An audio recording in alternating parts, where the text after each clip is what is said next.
Hello, we are the Association for Child and Adolescent Mental Health, or ACAM for short. Hello, welcome to the In Conversation podcast series for the Association for Child and Adolescent Mental Health, or ACAM for short. I'm Jo Carlo, a freelance journalist with a specialism in psychology. Today I'm interviewing Professor Stephen Scott, Chair of ACAM and Professor of Child Health and Behaviour at the Institute of Psychiatry, Psychology and Neuroscience at King's College London, where he is the Director of the National Academy for Parenting Research. Stephen is also a consultant child and adolescent psychiatrist at the Maudsley Hospital, where he specialises in children with conduct problems and those experiencing difficulty in the context of adoption and fostering. Stephen, welcome. Thanks for joining me. Can you start with an introduction? Sure. So I trained as a paediatrician originally, but got a little bit bored sticking needles into premature babies. It was always the same 3 or 4 things that went wrong with them, and got interested in what happened to them when they grow up. And that led me to retrain in child psychiatry under a very godlike figure called Sir Michael Rutter, FRS, who trained us in rigorously asking hard questions about what the causes of children's difficulties were and whether what we were trying to do made any difference to them. Thank you. You were awarded a CBE in the 2014 New Year's Honours List for services to families. I'm wondering what initially prompted your interest in the field of family mental health. You said you started in paediatrics, but... Yes. I think when I started I had done a first degree in psychology, which I found very interesting. So I always wanted to integrate those streams of children's psychological processes and well-being with a thorough understanding of what can go wrong. And I got interested in family and family processes because one of the teams I worked on used earbuds to try and coach parents directly to be more effective with their children. And I found that absolutely fascinating. And I think probably being brought up in a family where my parents said almost nothing to me, learning about, as it were, the grammar of conversations and relationships were personally interesting to me. Was it effective? Yeah, it was. In a very quick time you could turn around families. So what I learned was, and I firmly agree, I think one of the things I'm interested in is naughty, difficult, antisocial children who are often very neglected, particularly at the moment, and that actually by the original thinking was when I first started that you, as it were, laid them down on the couch and found out what was at the bottom of it, and that somehow that would be a great relief. It's what I call the pus model. You sort of get down there, lots of you go, oh, and they feel better and they're not naughty anymore. That's proven to be wrong for this condition in nearly all cases. Whereas if the way you handle them makes a lot of difference. Now it might sound obvious to you, but actually once a child's got very annoying, you stop spending positive time and investing in the relationship as a parent. They're just annoying. So changing that around, and then there's a big philosophical difference between saying stop doing that, stop being messy, Stephen, do your homework, to actually saying please keep your peas on the plate. You're training people up to where you do want them. You're giving them something in their mind's eye what they should be doing and saying well done. Even the most naughty kids are behaving well 90% of the time. It's only occasionally they're having a tantrum or something.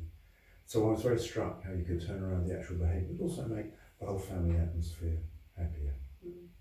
You're Director of the National Academy for Parenting Research, and you run a team that investigates how best to improve parenting to enhance child outcomes, which is what you've alluded to already.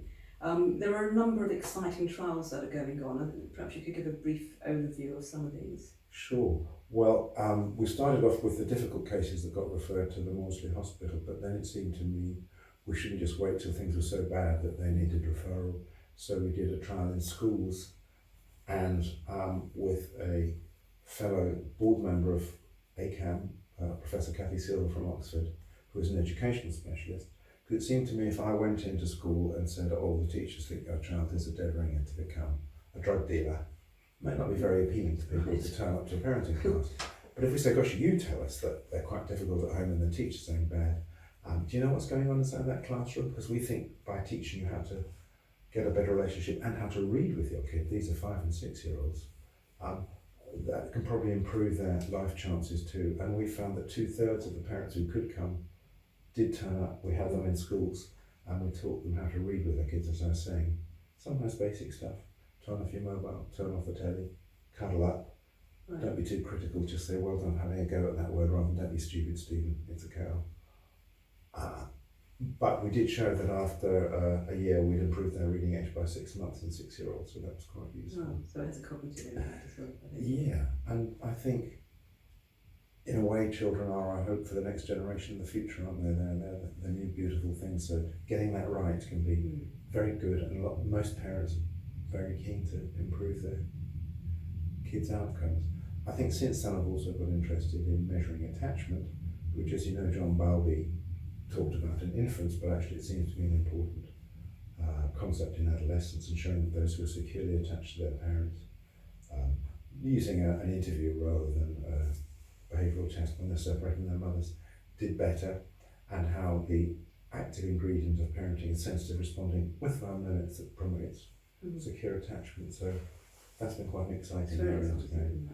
And I think one of the new developments which I find particularly interesting is that people now know if you're brought up quotes badly, that affects your body, your brain, your stress hormones. So there's now a link. There used to be sort of the old dualism between the mind and the body, but we now know actually if you're frightened, and it affects your hormones, it affects your brain structure. So it's coming together, which I find very exciting.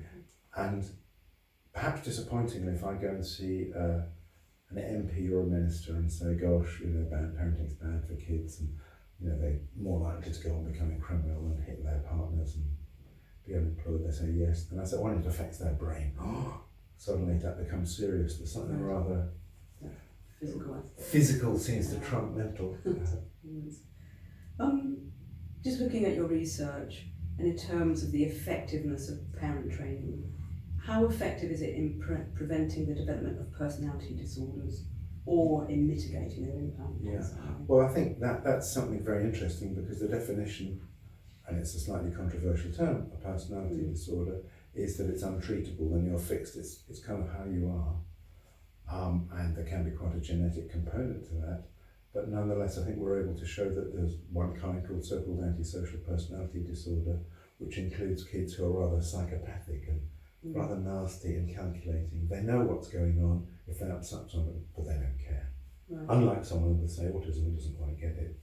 And they're good at conning people, they can be superficially charming, they don't keep relationships because people sniff them out. But, and there's a strong continuity to becoming an adult psychopath. So we did a trial and showed that amongst the very severe clinical ones, we could improve that. So, yeah. So that was, I think, the first trial in the world to show you can mitigate a personality disorder on core constructs. Through parent training? Through parenting programs, yeah. And what age do you, is there a we got in early. Yeah, I think there is, because these were between 4 and 8. Since then I've done a couple of trials with adolescents, one using something called functional family therapy with young offenders, and another I was a part player in a big trial of something called multisystemic therapy. It had 680 participants, and we were all thrilled that it was going to be the great thing imported from America that works there. No effect. So whether that means adolescents are harder to treat, or whether it means that in the States, where they get almost nothing, the treatment as usual is pretty bad, they get chucked into jail and things like that, I don't know, but it was disappointing. I'd expected both of them to work. So on current British evidence, I would say get in early for this particular antisocial piece. I want to ask you about the resources and so on for that a bit later on. You mentioned attachment theory. You've just had a paper published in the Journal of Child Psychology and Psychiatry that explores the financial consequences of insecure attachment in antisocial youth. Can you say something about that? Yeah, I can. And this was interesting to me because we know that kids who display antisocial behaviour can be unhappy in lots of ways, but they then go on, particularly as they get into teenage, they start going out in gangs, they get their self-esteem from carrying drugs, selling them, saying, oh, I don't really hit this person, and I went and beat up that old lady, and they get brownie points, unfortunately, in their gangs for that. So I thought it might be just antisocial behaviour that means they cost society more in terms of special educational meetings, social services, ending up in A&E due to accidents. But even we did a thorough study where we controlled for those factors, but still those who are less securely attached, how much they felt when the chips were down, when they were ill, unhappy, frightened, could they turn to their parents for comfort? And the ones who couldn't cost even more. Now that might be because, they then acted out more when they were unhappy and they're less able to regulate their emotions. We couldn't look at the mechanisms. But one of the interesting things was that the attachment in this study to the father was even more important than to the mother in terms of how much they cost society if they didn't have it. This is in terms of absent fathers or in terms of... It doesn't matter whether they're living with them, if they didn't have a secure attachment to their father. So, it would suggest that getting in, and we did another study where we showed that we looked at current quality of parenting, they're sensitive responding in, this is 13 to 17-year-olds, and earlier. And I would have thought when you're asking about their parents now, it would be pretty much predicted by whether they get on with their parents now. But to my surprise, the earlier quality of parenting was more important. So that does suggest that if you've had a good time earlier and go through a bad patch now, the good time does count for something, you've got it inside. Right. But vice versa, if you've had a bad time earlier and you now can't improve, it doesn't quite make up for lost time.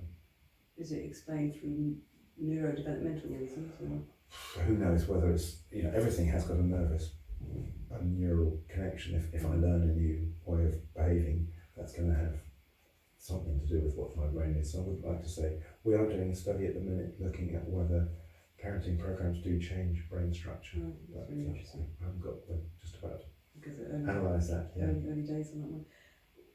You've touched on this really already, but perhaps you could say a bit more about the human cost of insecure attachment. How does it manifest in children and young people in terms of their behaviour, their mental well-being, and their future life chances?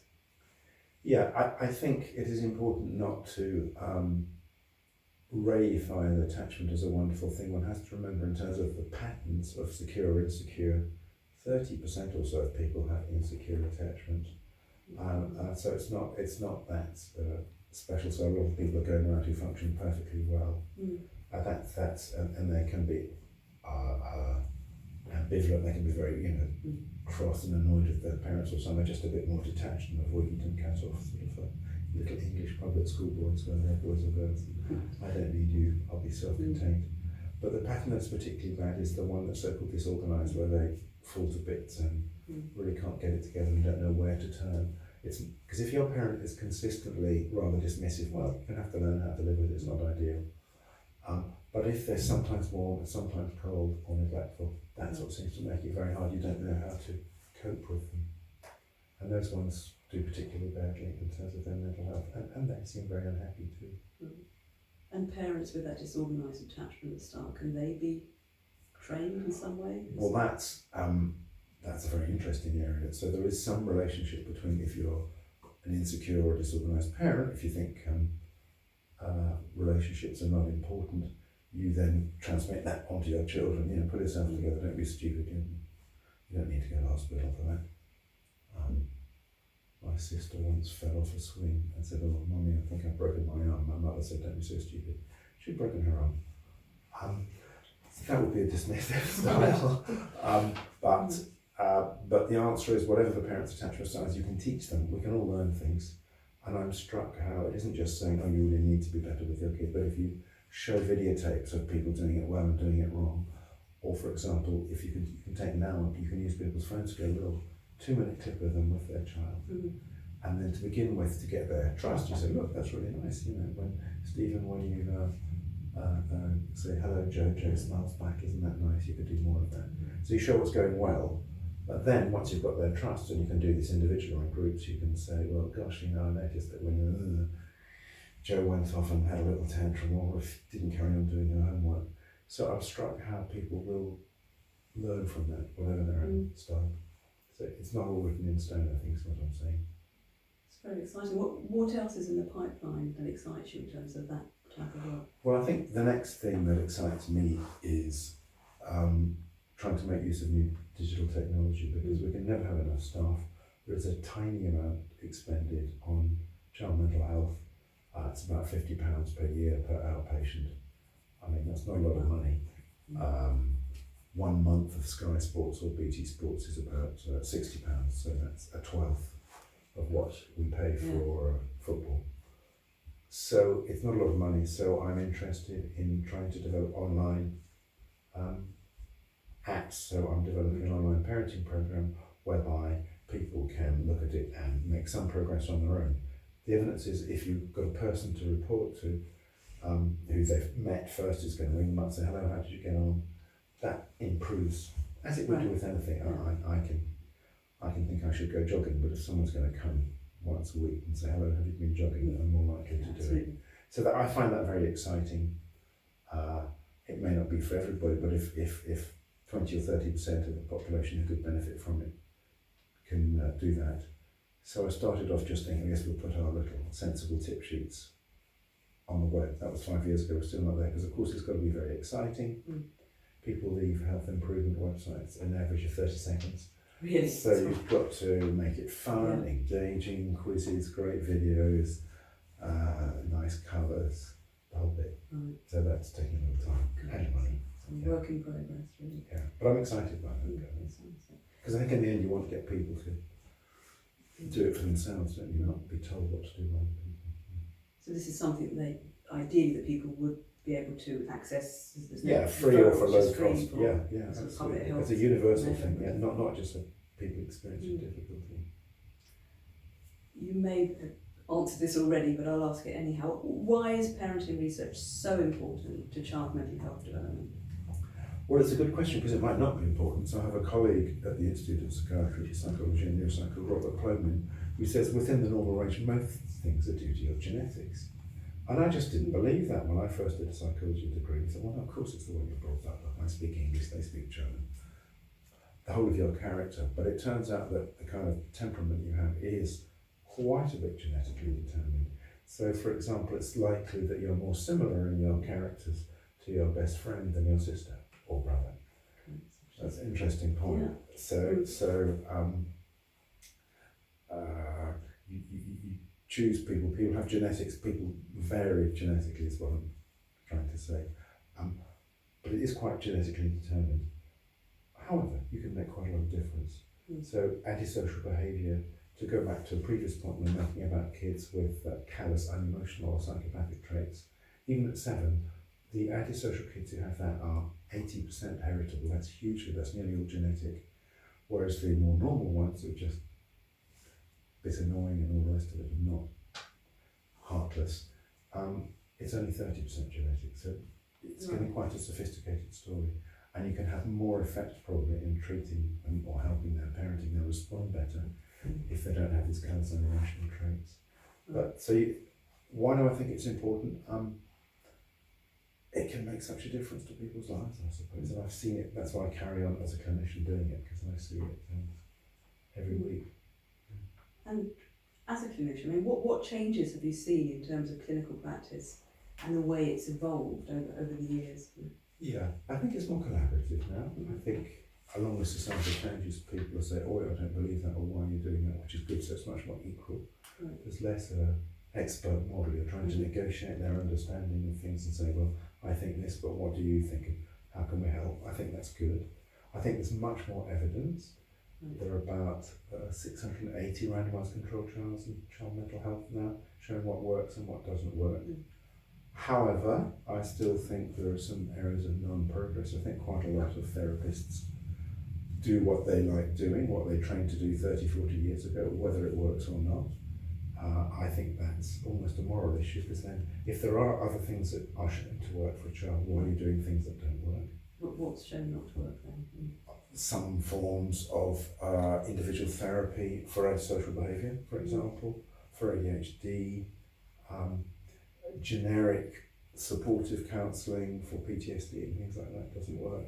So you need both. You need to have a supportive relationship, but sometimes you need specific skills as well. So I think there's a difficulty getting people to do things that do work. I sometimes use the analogy, if you had appendicitis and you went into hospital, And the person said, oh, well, yeah, there's 98% chance if I cut up your appendix, it'll be fine, but I'm going to put some herbs in there and let's see what happens. You'd be quite fed up. So why is children's mental health not more important? So my answer to this is not to try as an expert to orate at people and lecture them, but we need to get parents clued up to, as you do, I mean, if you're buying, my son wants to buy a boombox this week, so you go and do a review of the different kinds of sound, waterproof things you can take into a park. But if you're going for something to help your child having some therapy, you should be finding out whether this works. You should be checking out the credentials of the therapist. The parents? Yeah, for their child. Right. It's important. People make enough fuss about schools, don't they? So why don't they do that when they're seeking child therapy, would be my view. This is a terribly important thing. So I think another change in therapy is that now in the more advanced therapies, we certainly monitor whether it's working at the beginning and the end, but there's increasing move to session by session, just a couple of questions. Do you feel any better today? Could it have gone better? Which of course is a bit scary as a therapist might say, well no, I think that wasn't very good. But you can then pick up people who are declining in their performance, like yourself, much earlier. In my day when I first did psychotherapy training, we just saw them for a year and hoped they got better. Sometimes they didn't come back. Whereas now, you can monitor that if after 3 or 4 sessions things are going down. You say, oh, let's have a look at that. So in adult therapy, there's something called increasing access to psychological therapies. There's one area where they were getting only, because they were doing this, they were getting 40% recovery from depression. On your target is 50% recovery. They got them together. It turned out they were, people saying, well, I feel a bit better. And they're saying, fine, I've got a long waiting list, off you go. So then sort of actually need to do another 1 or 2 sessions. They're now up to 60% recovery in that part of that county outside London. So I think that's an exciting modern development that you can measure what you're doing. I remember once in one parenting program, I did this and the father said, too much sizzle and not enough steak after the meeting. So next time I jolly well mate and do lots of role plays rather than just talking, and got better feedback the next time. So it's more collaborative, really. It's more collaborative, yeah, and it's not saying I am an invulnerable expert. Stephen, you're the chair of ACAM. For those who aren't fully familiar with ACAM's work, can you give an overview of what ACAM is and what it does? Sure. Well, it was founded maybe 70 years ago and had a journal going for 60 years as an association of people working in the field, and this is in the days before the internet or cheaper rail fares, to keep in touch with this other and find out what worked. So they had meetings and they published a journal, and really that's what we continue doing.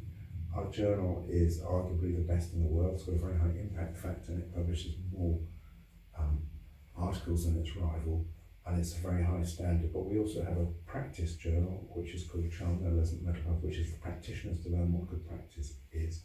And then we have a thing called The Bridge, which disseminates and summarises and briefly articles which goes out not only to members but to the public. So that's the publication side. On the other side is having events and meetings where we get great speakers, sometimes internationally, to come and talk about what's what, the new research, what seems to work. We're now expanding into stuff, events for parents as well to come along, and we want to do some for teachers. So you may know that there's been a green paper by the UK government to try and disseminate mental health early on into schools.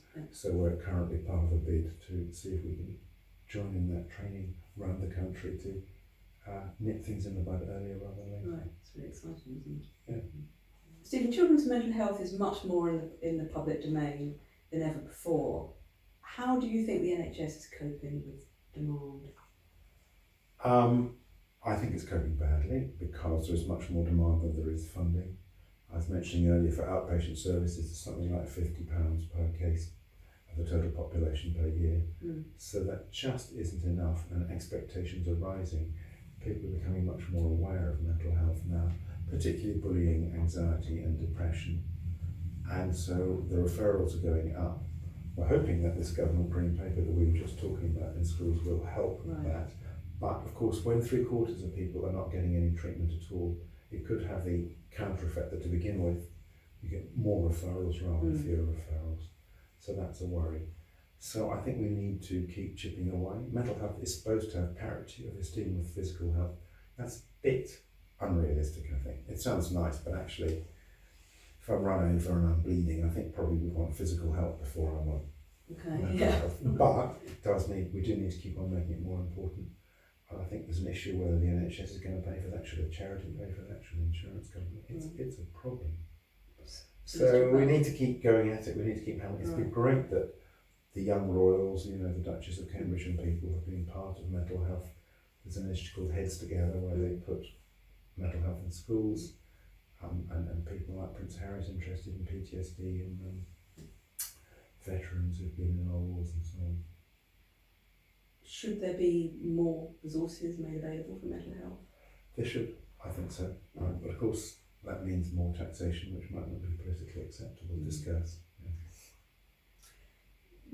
We've talked about mental health being more in the public conscience. What opportunities does this open up for ACAM?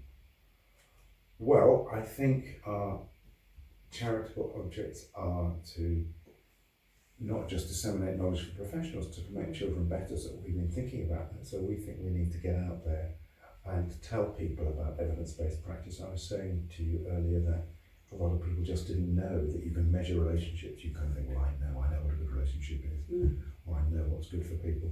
The fact that there is an awful lot of experience out there about what works and what doesn't is really important. So this increasing public awareness gives us the opportunity to go and make presentations to government committees, to try and speak on the radio if there's a programme on TV. We need to get out there and disseminate, because I think we feel we stand for the right answer, for good evidence, not for wacky theories. We perhaps been hiding our lights, whatever it is, behind a bush or whatever the expression is, because you get busy, you see clinical cases, research, you don't get out there and tell them, gosh, we've got some good news here, we've got things that can help distress, because after all, even in physical health, in the end, you want people to be happy. It isn't very good just having a perfectly straight leg if you're having a miserable life and not going out to work. So I think we've got a good argument to make. We're not trying to increase smoking or cut down more forests to grow beef. So I think we probably need better lobbying skills. Will you be disseminating information to the public as well? You've talked about. Yeah, well, we're trying to go that way to professionals and the public. We're talking about that. We've got some great staff. We've got a marketing manager who's very keen on digital and getting things out online, and we're getting quite a lot of hits that way. We recently had a guy called Tony Atwood, who's an autism specialist, talking in Sheffield. We had a very large turnout with the majority of people live streaming it.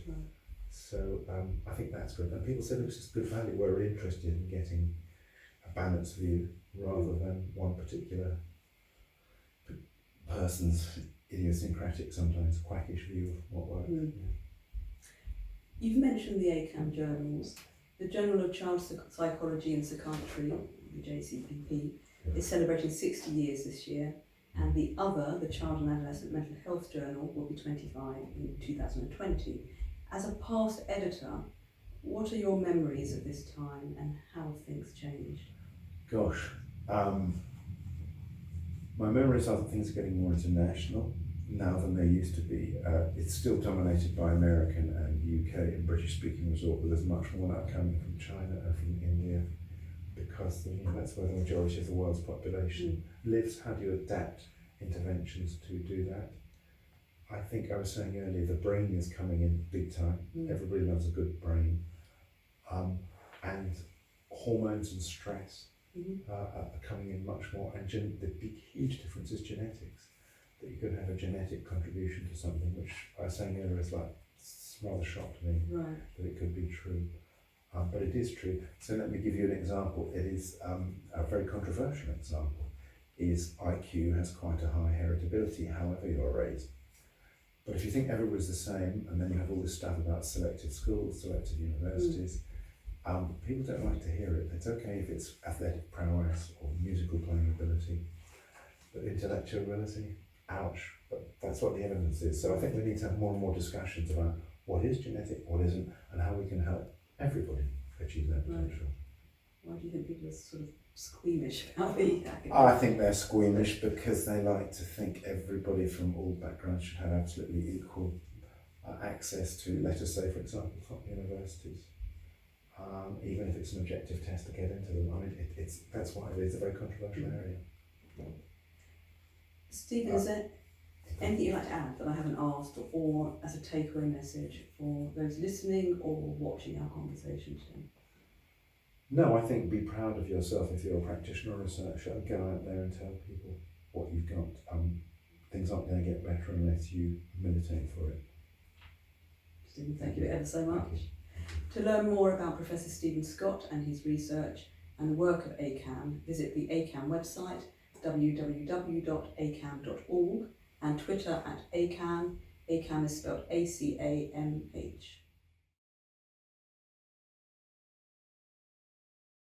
To be part of the advancement of child and adolescent mental health, visit www.acamh.org.